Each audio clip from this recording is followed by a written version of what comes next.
नमस्कार साथियों। अज आपां लिपि की जिहड़ी एक माला है, यानी आपां ये कहिए कि जिहड़ी लिपि की उत्पत्ति है तो उसका विकास क्रम है। अज की क्लास के अंदर आपां इस टॉपिक नूं समझना है। बड़े ही शॉर्ट तरीके दे नाल एक डायग्राम के मार्फत इसनूं आपां समझण की कोशिश करांगे। कल की क्लास के अंदर आपां देखिया सी भाषा की उत्पत्ति, भारतीय भाषावां की उत्पत्ति तो उस तो बाद उसका जोड़ा विकास सीगा उस क्रम नूं देखिया सी। इस तो पहले कि आपां अज दे इस टॉपिक की डिस्कस शुरू करिए, इस टॉपिक नूं समझिए। जिहड़े मेरे साथी पहली बार इस चैनल ते आए ने, चैनल नूं सबसक्राइब कर लो तो वीडियो नूं अपने साथियों को जरूर शेयर कर दिओ। तो लास्ट वीडियो देखने के लिए तुसीं चैनल की प्लेलिस्ट के अंदर विजिट करना, जिथे आपनूं आपदे सिलेबस के अकॉर्डिंग बहुत सारे जरूरी टॉपिक नाल जुड़े हुए वीडियो मिल जाएंगे। तो आओ साथियों गल करते हैं अज आपां लिपि की। लिपि आपको पता ही होएगा कि भाषा तो एक लिपि, ये दो आधार ने जिस दे आधार पर ही अपना जोड़ा लिटरेचर है वो अगे चलता है। जो भी अपनी पढ़ाई है जो जुबानी होंगी है उसनों स्थाई करने के लिए आपां लिपि की मदद लैनी है। लिपि यानी दूजे शब्दों च आपां इहनूं स्क्रिप्ट कह सकते हैं, यानी अखर कह सकते हैं, यानी अखर ज्ञान है। इसकी उत्पत्ति तो इसकी विकास की जिहड़ी गल है अज आपां इस क्लास के अंदर ऐसे टॉपिक के उपर डिस्कस करनी है।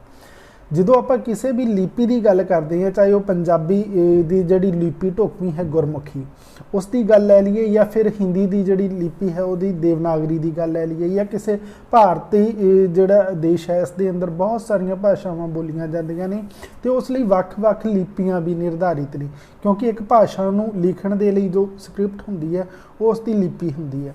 तो वो लिपि दे लई जिहड़ा विकास क्रम है वो सारिया लिपियां का आधार किते न किते एक ही लिपि बनी है जिथों ये लिपियां निकल के आईयां ने, तो उसका नाम है ब्रह्मी।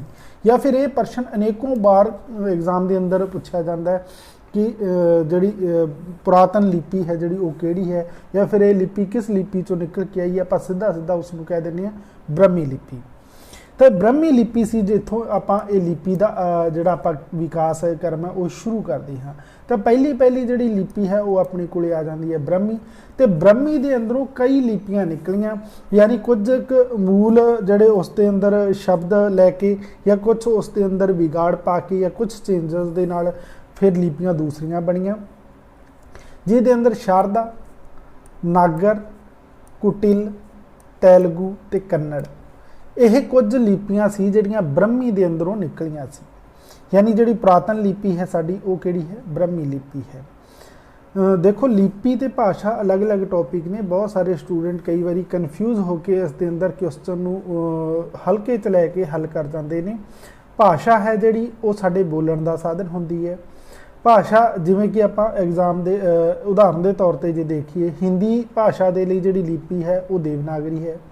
पंजाबी भाषा नूं आपां गुरमुखी के अंदर लिखते हाँ। अंग्रेजी जिहड़ी लैंगवेज है उहदे लई रोमन हुंदी है। तो बखूबी इस टॉपिक नूं जिहड़ा पंजाबी ग्रामर वाला इस चैनल के अंदर एक प्लेलिस्ट बनी हुई है, उत्थे भाषावां नूं समझाया गया तो बहुत वधिया तरीके नाल समझाया होया। लिपि ते भाषा के अंदर जिहड़ा अंतर है, या फिर किहड़ी लिपि के अंदर किहड़ी भाषा लिखी जा सकती है, लिख सकते हैं या नहीं लिख सकते हैं, वो सारी गल उस क्लास के अंदर है।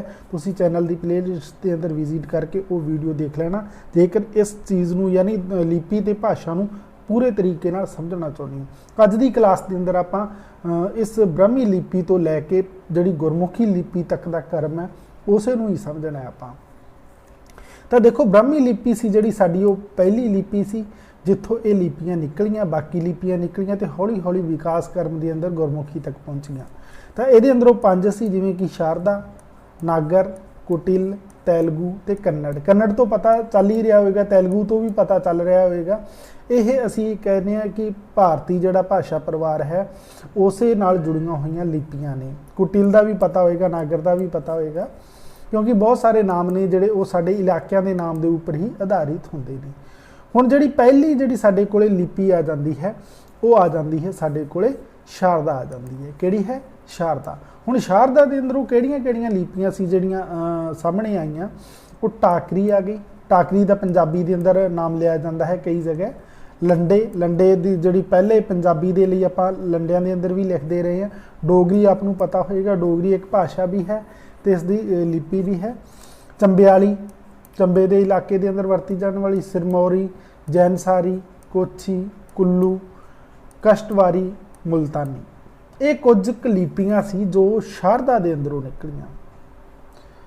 मैनू आस है कि आपको समझ के अंदर आ रहा होएगा कि ब्रह्मी के अंदरों तो शारदा, नागर, कुटिल, तेलगू ते कन्नड़ आईयां। फिर शारदा के अंदरों किहड़ियां निकलियां? टाकरी। निकलण का मतलब इत्थे ये है कि समय के हिसाब नाल कुछ चेंजेस होंदे गए तो दूजियां भाषावां दे लई भी लिपि बनती गई। ये आपां लास्ट के अंदर तुहानूं एक डायग्राम के राही मैं समझा देवांगा कि किवें एक लिपि तो दूसरी लिपि का निर्माण होया। इत्थे आपां इहदे विकास क्रम नूं समझांगे। तो हुण पहली आपां शारदा देख ही लई, हुण आपां नागर की गल करते हैं। जिहड़ी नागर है लिपि, इहदे अंदरों ही जिवें नाम तो ही पता चल रहा नागर तो किहड़ी बनी? देवनागरी। देवनागरी जिहड़ी लिपि है वो अपनी हिंदी भाषा के लिए वरती जाती है। तो जिहड़ी नागर है उस दे अंदरों किहड़ी आई? देवनागरी। हुण देवनागरी के अंदर किहड़ियां अगे जाके लिपियां बनियां? गुजराती, सराफी, महाजनी, मौनी।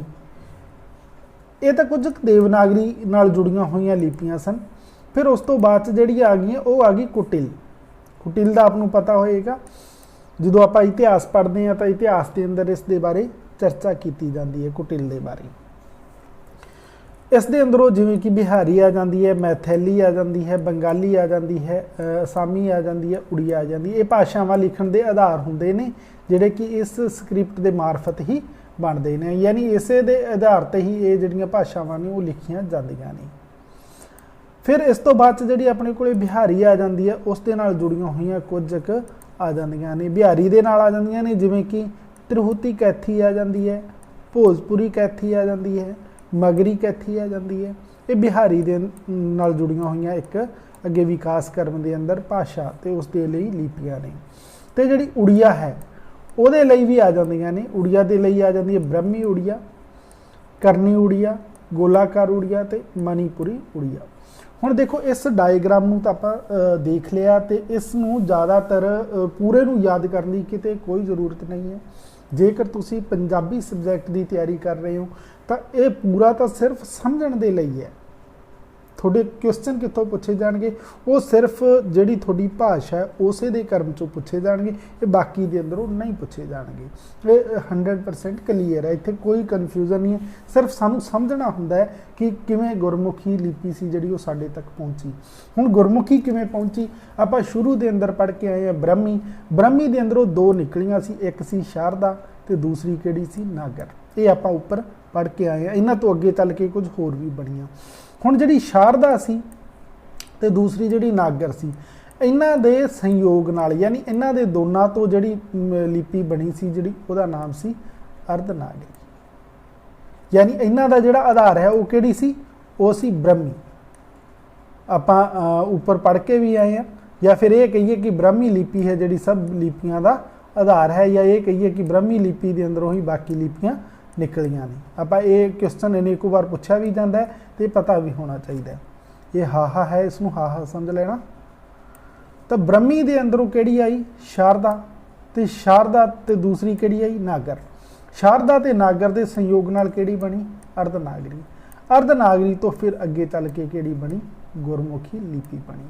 गुरमुखी लिपि वो लिपि जिहड़ी पंजाबी भाषा लिखण दे लई एक ढुकवीं लिपि है, आपनों पता होएगा। हुण इस तो अगे आपां इस गुरमुखी लिपि ते अर्धनागरी की भी डिस्कस करांगे कि अर्धनागरी किहड़ी है, गुरमुखी किहड़ी है, ते गुरमुखी किवें बनी, इहदी भी आपां गल करांगे। हुण इत्थों तक की जिहड़ी गल है मैनूं आस है कि आपनों समझ दे अंदर आ गई होएगी कि जेकर आपां पंजाबी पढ़ रहे हैं तो पंजाबी दे लई अपने लिए इंपॉर्टेंट है मैथैली, बंगाली, असामी, उड़िया, ये कोई मायने नहीं रखदियां। ये सिर्फ समझण दे लई नहीं, इत्थों प्रश्न पूछे जाने की कोई संभावना नहीं है। यह अगर इत्थों कोई क्वेश्चन आता भी है तो आप आउट ऑफ सिलेबस मान के ही देखते हाँ, क्योंकि ज्ञान है जोड़ा वो है सीमित भंडार है, वो तो आप सीखण दे लई जानण दे लई किते कोई हदबंदियां नहीं ने, कितों तक जा सकदियां। पर जो सिलेबस की गल आ जाती है तो उदों फिर अपने हदबंदियां आ जांदियां ने कि इस तो बाहर आपां नूं जाण दी जरूरत नहीं है। हुण अपनी जिहड़ी गुरमुखी लिपि सी तो वह पंजाबी का आधार है, तो वह विकास क्रम की होएगा? ब्रह्मी, ब्रह्मी तो शारदा, शारदा तो दूसरी है नागर, दोनों के योग नाल अर्धनागरी, अर्धनागरी तो किहड़ी आ गई? गुरमुखी आ गई। हुण आपां समझांगे कि जिहड़ी गुरमुखी लिपि है ये असल दे अंदर इहदा नाम गुरमुखी क्यों है, या फिर ये कहिए कि गुरमुखी ते अर्धनागरी दे अंदर की फर्क है। मैं इत्थे एक चार्ट लैके आया हाँ आप दे लई, जिस दे अंदर दो ने अपने को, एक अर्धनागरी ने एक गुरमुखी है। तुसीं इत्थे देख रहे होंगे एक अर्धनागरी दूसरी गुरमुखी। ये जिहड़ी लिपि है ये अर्धनागरी है, तो आ जिहड़ी लिपि है ये है गुरमुखी। ये अर्धनागरी वो जिस दे अंदरों पंजाबी आई है, यानी पहले ये सी अपने कोले, इस तो बाद किहड़ी आई गुरमुखी आई। हुण पहले आपां चर्चा करांगे गुरमुखी दी, क्योंकि आपां नूं ये समझण तो पहले आ समझना पएगा, क्योंकि ये बारे पता है तो फिर आप इस तो बाद अर्धनागरी भी देख सकते हैं। गुरमुखी इहदा नाम गुरुआं दे मुख तो उचारी गई, या फिर ये कहिए कि गुरुआं दी जिहड़ी बोली दा आधार सी लिखण दे लई स्क्रिप्ट सी, उहदा नाम गुरमुखी पै गया। तो गुरमुखी का असल नाम असल दे अंदर 35 इहनूं नाम दिता गया सीगा, क्योंकि इहदे अखरां दी गिणती सी जिहड़ी वो 35 सी। बाद दे अंदर 5 अखर जोड़ के 40 बनी, तो फिर इस दा अंदर एक अखर होर शामिल कर लिया गया, तो हुण अजोके दौर के अंदर इहदे अखरां दी गिणती है वो 41 है। सिख पंथ के जिहड़े दूसरे गुरु साहिबान सन, गुरु अंगद देव जी, उन्होंने एक गुरमुखी आपां नूं बख्शी सी। कई बार आप ये कह दें कि गुरमुखी लिपि के जन्मदाता कौन ने, गुरु अंगद देव जी, जदों कि ठीक उत्तर ये नहीं है। ठीक ये है कि गुरमुखी लिपि की जिहड़ी आपां नूं अजोकी बख्शिश है वो गुरु अंगद देव जी की है। हुण किवें है, यही आपां नूं अर्धनागरी ते इन दोनों के अंदर अंतर समझाएगी। देखो जिहड़ी गुरमुखी लिपि है वो अपने कर्म है जिहड़ा वो है ऊड़ा ऐड़ा ईड़ी ससा ते हाहा, ये कर्म है। फिर कै खै गै इस तरीके ना, यानी यदा कर्म है जिहड़ा ऊ तो शुरू हो जाता है तो अड़ा तक चलता है। जदों कि ये लिपि सी जिहड़ी पहले भी वजूद के अंदर सी, यानी गुरमुखी तो पहले ये लिपि सी, पर यह ऐस कर्म के अंदर नहीं सी अपने कोले। हुण कर्म देख लो चाहे इसका तुसीं, हुण अपने कोले आही कर्म आप जिहड़ा पढ़ते हैं, पहली जिहड़ी रो है उसके अंदर ऊड़ा है, जिहड़ी कै वर्ग है उसके अंदर कै, चै वर्ग के अंदर चै, टै वर्ग के अंदर टै, तै वर्ग के अंदर तै, पै वर्ग के अंदर पै, फिर अंतम वर्ग तो फिर नवीन वर्ग।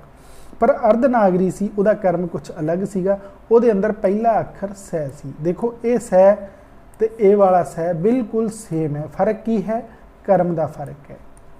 किस चीज़ का फर्क है, कर्म का है।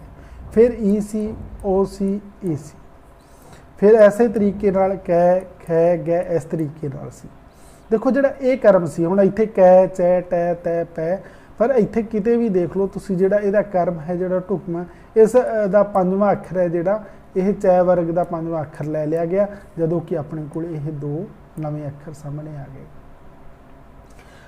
देखो इस चैनल के उपर आपनूं पंजाबी भाषा ते उसदियां बोलियां ते विशेषतावां दे वीडियो अपलोड ने, वो देख लेना। उत्थे इन्हां दोनों के किन्ने अखर मेल खांदे ने, क्यों खांदे ने, इन्हां दी विशेषता की है, सारे फर्क समझाए हुए हैं।